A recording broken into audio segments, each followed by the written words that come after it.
Awliya. Hati-hati, jangan waqaf huruf hamzah dengan sebutan yang macam ni. Awliya. Illa bima syaa minas sama'.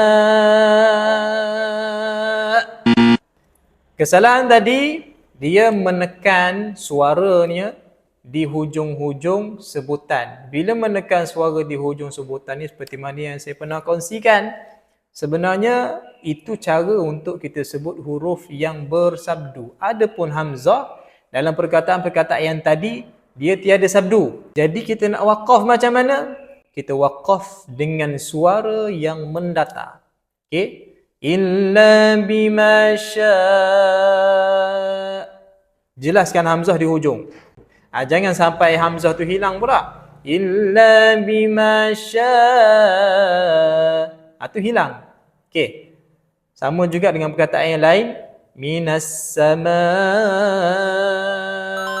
Okey, harap bermanfaat. Boleh latih dan kongsikan kepada yang lain. Save video ni. Barakallahu fiikum.